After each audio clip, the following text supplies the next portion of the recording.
On August 16, 1977, at Graceland, a man was found collapsed on a bathroom floor, face down, pajama bottoms around his ankles, hands clenched into fists. He was 42 years old. He was the most famous entertainer on the planet. And when doctors finally opened him up, what they found inside his body shocked even seasoned pathologists. A heart swollen to nearly twice its normal size.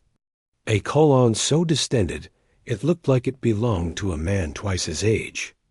And organ after organ silently failing for years while the world kept buying tickets to see him sing.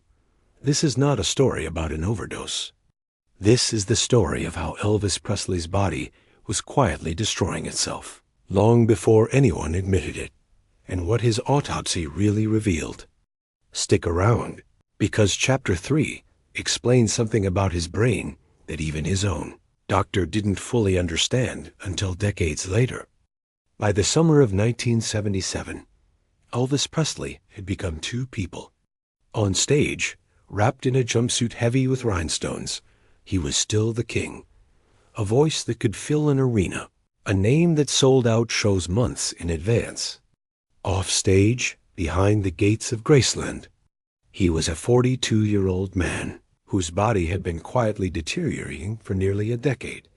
Elvis stood around 6 feet tall, and by the final year of his life, his weight fluctuated dramatically, at times climbing well past 250 pounds before crash diets brought it back down, only for the cycle to repeat. He suffered from chronic constipation, so severe that doctors later discovered his colon had become dangerously enlarged, a condition sometimes called an acquired megacolon. He complained constantly of fatigue, joint pain, and glaucoma. He had been diagnosed with hypertension years earlier, and his doctors had been treating it, but the treatment wasn't enough to undo years of strain on his cardiovascular system. Then there were the medications. Elvis had a long documented history of prescription drug use, managed primarily by his personal physician, Dr. George Nicopolis, known to friends and fans simply as Dr. Nick. The prescriptions weren't recreational in the way people often assume.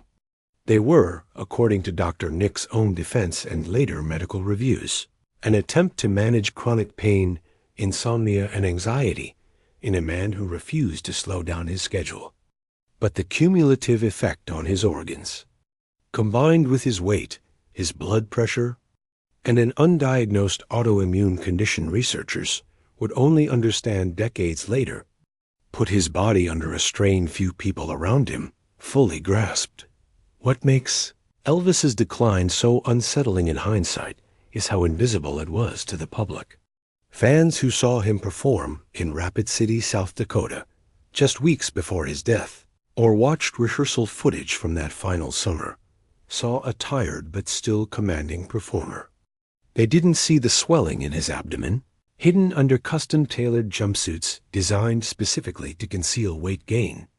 They didn't see the labored breathing between songs, later explained by lung abnormalities discovered in his autopsy, including a rare genetic condition called alpha-1 antitrypsin deficiency that can cause emphysema-like damage.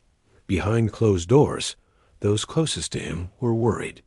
Staff at Graceland had grown used to long stretches where Elvis wouldn't leave his bedroom for days. His fiancée at the time, Ginger Alden, later described in her own memoir how withdrawn and physically diminished he had become in private, a stark contrast to the man audiences paid to see. Friends recalled him falling asleep mid-conversation, a symptom some doctors have since linked to both his medication regimen and underlying organ stress. This was the man who, on the night of August 15th, into the early morning of August 16th, 1977, sat down to read in his upstairs bathroom at Graceland, a private ritual he repeated most nights. He would not walk out of that room alive. And what an autopsy team would find inside his body over the following hours would eventually rewrite much of what the public thought it understood about how and why the king really died. The last full day of Elvis Presley's life looked, on the surface, almost ordinary. August 16, 1977, began in the early hours after midnight, when Elvis returned to Graceland from a late-night visit to his dentist, accompanied by Ginger Alden. It was not unusual for him. Elvis had long kept a nocturnal schedule, often going to bed near dawn and waking in the afternoon, a pattern shaped by years of touring and recording sessions that ran deep into the night. After returning home, Elvis and Ginger reportedly stayed up talking before he retired to play racquetball with cousin Billy Smith and a couple of friends in the early morning hours. Witnesses later described him as tired but functional, joking with the group before eventually returning to the main house. Around 6 a.m., he sat at the piano and played for a while, a detail many biographers point to as oddly poignant, given what would happen just hours later. By mid-morning, Elvis told Ginger he was going to read in the bathroom, a habit both of them were accustomed to. He often brought books there. That night, accounts suggest he had a book on the Shroud of Turin, a subject he'd grown increasingly fascinated with in his final years, alongside his broader interest in religion, numerology, and the nature of mortality. Hours passed. Ginger fell asleep waiting for him. When she woke sometime after 2 p.m. and noticed he still hadn't returned, she went to check on him. What she found, and later described in her own account, was Elvis collapsed face down on the bathroom floor, his body rigid, his face reportedly swollen and discolored. He was not breathing. Medical reviewers who later studied the case, including physician Forrest Tennant, noted the position of his body suggested he had been about to sit down when a seizure or sudden cardiac event struck, causing him to pitch forward instantly, a detail Tennant argued was inconsistent with a slow drug overdose, which typically allows time for a person to seek help before losing consciousness. Graceland's staff called emergency services immediately. Paramedics arrived and attempted resuscitation on the way to Baptist Memorial Hospital in Memphis. But by the time they reached the emergency room, there was little more to be done. Elvis Presley was pronounced dead at 3:30 p.m. on August 16, 1977. Within hours, the news had reached every corner of the globe. Fans gathered outside Graceland's gates in numbers that stunned even seasoned Memphis police. But behind the scenes, a far more clinical process was beginning. Dr. Jerry Francisco, the Shelby County medical examiner, prepared to lead an autopsy that would stretch on for hours, involve multiple specialists, and generate tissue samples sent to laboratories across the country for further testing. What that autopsy team found inside Elvis Presley's body: organs swollen, arteries narrowed, a heart under years of silent strain, would become one of the most debated medical mysteries in American pop culture history. And the full report wouldn't be made public for decades. The autopsy on Elvis Presley began the same afternoon he died and lasted for hours, involving Dr. Jerry Francisco alongside several other physicians and specialists at Baptist Memorial Hospital. What they documented that day, and in the toxicology and pathology work that followed over the coming weeks, painted a picture far more complex than the simple story the public was initially given. Site index equals 3:1. Francisco's official conclusion was that Elvis died of cardiac arrhythmia, a sudden, fatal disruption of the heart's rhythm. Site index equals 3:1, greater than. He stated publicly that he found no evidence of drug abuse and felt confident that medication played no role in the death. But the physical findings inside Elvis's chest told a striking story on their own. Site index equals 3:1. His heart was found to be enlarged by roughly a third of its normal size, a condition doctors attributed to years of high blood pressure. Site index equals 3:1. Examiners also found significant plaque buildup, with as much as 50% narrowing in two of his major coronary arteries.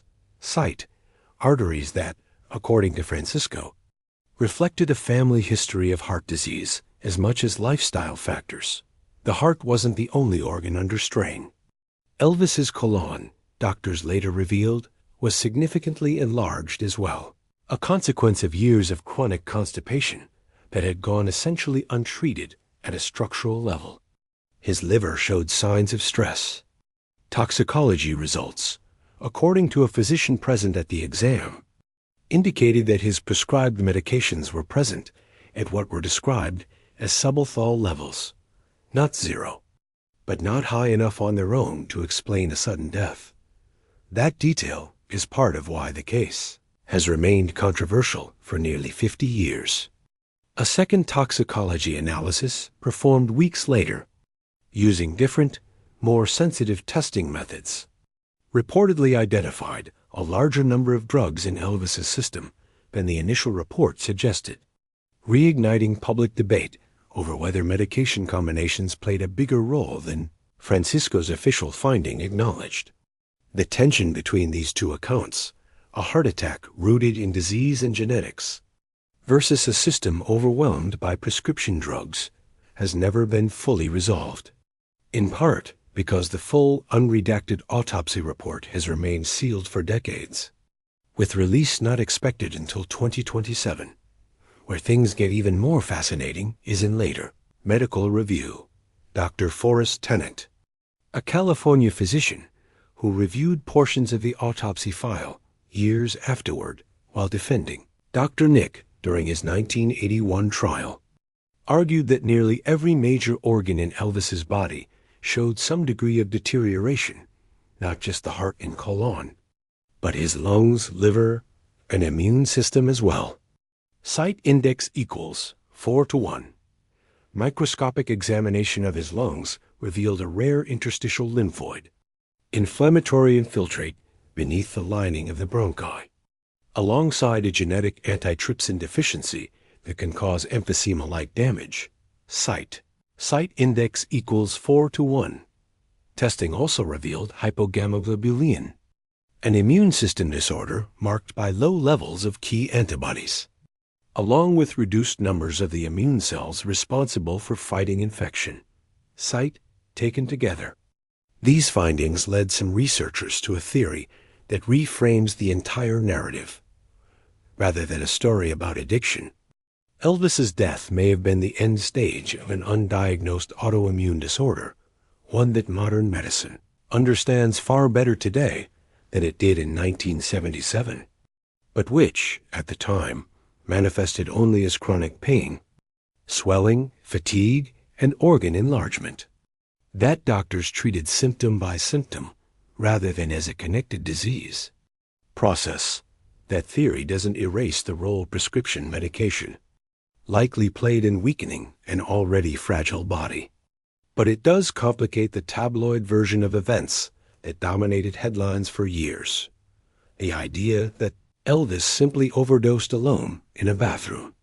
The physical evidence, according to multiple physicians who've studied the case since, points to a body that had been failing systemically for a long time, with the final cardiac event being the last domino in a chain that had been falling for years. Elvis Presley's death certificate, signed within hours of the autopsy, listed cardiac arrhythmia as the official cause of death. For a public still absorbing the shock, that explanation was simple enough to accept. The king's heart had simply given out. But almost immediately, questions began to surface. And they haven't fully stopped in the nearly 5 decades since Dr. George Nicopolis, Elvis's personal physician for over a decade, became the center of intense scrutiny. Records later showed that in the 20 months before Elvis's death, Dr. Nick had prescribed an extraordinary volume of medication, sedatives, stimulants, painkillers, and sleep aids, raising immediate suspicion that he had either enabled or directly contributed to Elvis's decline. In 1981, Nicopolis stood trial in Memphis on charges related to overprescription. His defense argued that he had, in fact, been trying to manage and gradually reduce Elvis's dependence on medication while treating a genuinely sick man dealing with chronic pain. Insomnia, an undiagnosed underlying disease. The jury ultimately cleared him, persuaded that he had provided competent, good faith care to an exceptionally difficult and high-profile patient. He later lost his medical license in Tennessee over unrelated prescribing patterns with other patients, a fact that continues to complicate how history judges his role in Elvis's final years.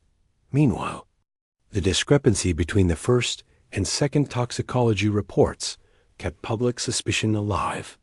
Some researchers and journalists have long argued that the official cause of death downplayed the role of medication, possibly to protect Elvis's legacy or shield those around him from liability. Others, particularly physicians who reviewed the case decades later, argue the opposite, that the drug narrative became so culturally dominant that it obscured a more accurate, more human story about a man whose body was quietly failing from disease, genetics, and an immune system attacking itself.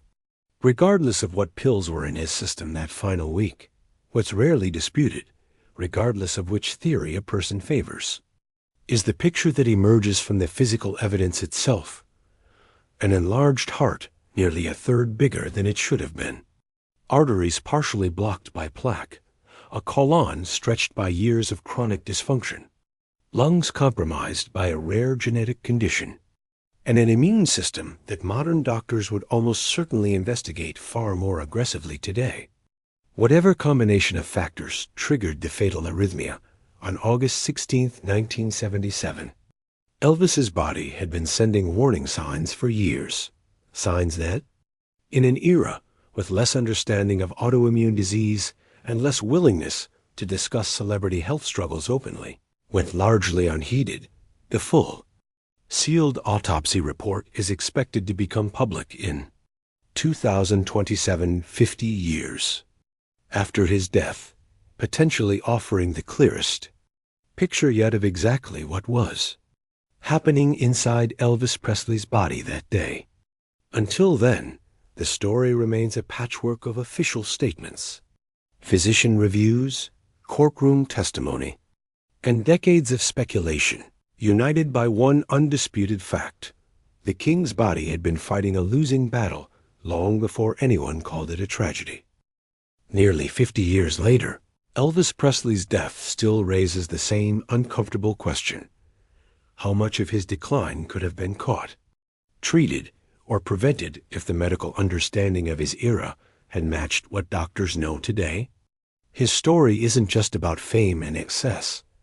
It's a reminder of how easily chronic illness can hide behind a public image, even one as bright as the king's. What do you think really killed Elvis? Disease, medication, or a combination no one wants to fully admit? Drop your theory in the comments below, and don't forget to subscribe for more deep dives into the mysteries behind music's biggest legends.